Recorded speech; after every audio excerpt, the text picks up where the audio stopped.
1. Tema atau isi adalah pokok permasalahan dalam cerita. Kemudian latar cerita adalah tempat atau waktu dalam cerita. Kemudian yang ketiga, cerita adalah tahapan atau jalannya cerita. Kemudian yang keempat, sudut pandang adalah cara pengarang untuk menempatkan tokoh di dalam cerita. Kemudian yang kelima adalah amanat, yaitu pesan yang ingin disampaikan oleh pengarang pada pembaca. Kemudian tokoh adalah pelaku dalam cerita, yaitu biasanya berupa hewan, tumbuhan, manusia, dan lain-lain. Dalam cerita, tokoh itu berdasarkan peranannya ada dua ya. Satu, tokoh utama adalah tokoh yang sering diceritakan dalam cerita. Kemudian yang kedua, tokoh pendukung adalah tokoh yang mempunyai peranan hanya sebagai penunjang tokoh utama di dalam sebuah cerita.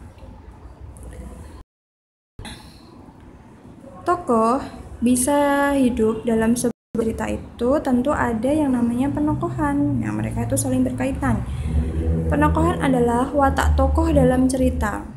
Penokohan dalam cerita berdasarkan sifatnya ada 3, yaitu 1. Protagonis adalah tokoh yang memiliki sifat baik. Kemudian yang kedua, antagonis adalah tokoh yang memiliki sifat jahat. Kemudian yang ketiga, tritagonis atau penengah, yaitu tokoh yang berperan sebagai pendamai jika ada konflik antara tokoh antagonis dan tokoh protagonis.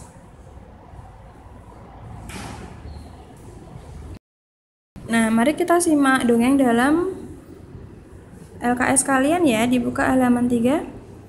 Judulnya yaitu Kisah Bunga Mawar dan Pohon Bambu.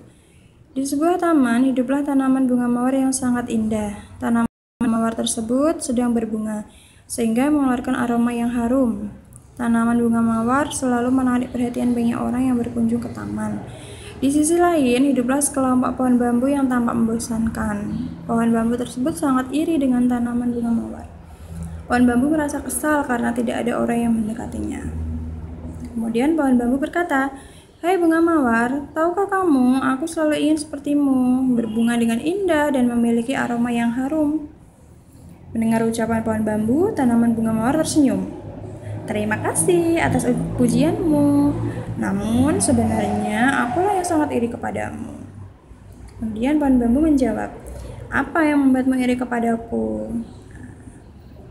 Coba lihat, kamu punya batang yang sangat kuat. Saat badai datang, kamu tetap bertahan dan tidak goyah sedikit pun," kata bunga mawar. Pohon bambu baru sadar bahwa dia punya kekuatan. Kekuatan yang dia anggap biasa saja ternyata bisa mengagumkan di mata tanaman bunga mawar, ya. Kemudian pohon bambu berkata, "Kamu sangat cantik bunga mawar. Kamu cari orang, kamu selalu menjadi hiasan rumah," kata pohon bambu. Kemudian bunga mawar tersenyum dan mendengar ucapan pohon bambu tersebut. "Kamu benar pohon bambu, aku sering dipakai sebagai hiasan dan dicari orang. Namun, tahukah kamu, aku akan layu beberapa hari kemudian. Tidak seperti kamu, manusia sering menggunakan dirimu sebagai alat untuk mengalirkan air. Kamu sangat berguna bagi tumbuhan dan tanaman yang lain. Dengan air yang mengalir pada tubuhmu, kamu menghidupkan banyak tumbuhan dan tanaman. Aku menjadi heran dengan manfaat sebesar itu. Seharusnya bukan iri kepadaku." Pohon bambu mengangguk. Dia sadar bahwa selama ini telah memanfaatkan telah bermanfaat untuk tumbuhan dan tanaman lain. Walaupun pujian itu lebih sering ditujukan untuk bunga mawar, sesungguhnya pohon bambu juga memiliki manfaat yang tidak kalah dengan bunga cantik itu. Sejak percakapan dengan bunga mawar, pohon bambu tidak lagi merenungi nasibnya. Dia senang mengetahui kekuatan dan manfaat yang bisa diberikan untuk makhluk lain.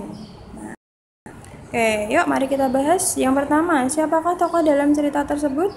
Ya, pintar, bunga mawar dan juga pohon bambu. Kemudian yang kedua, apakah tema dalam cerita tersebut? Ya, tema dalam cerita tersebut adalah keirian pohon bambu kepada bunga mawar. Kemudian yang ketiga, bagaimana amanat atau pesan dalam cerita tersebut? Ya, pintar. Amanat dalam pesan cerita tersebut adalah jangan iri terhadap kelebihan orang lain, karena setiap makhluk hidup memiliki kelebihan masing-masing. Itu tadi penjelasan singkat dari Ibu. Kurang lebihnya mohon maaf. Wassalamualaikum warahmatullahi wabarakatuh.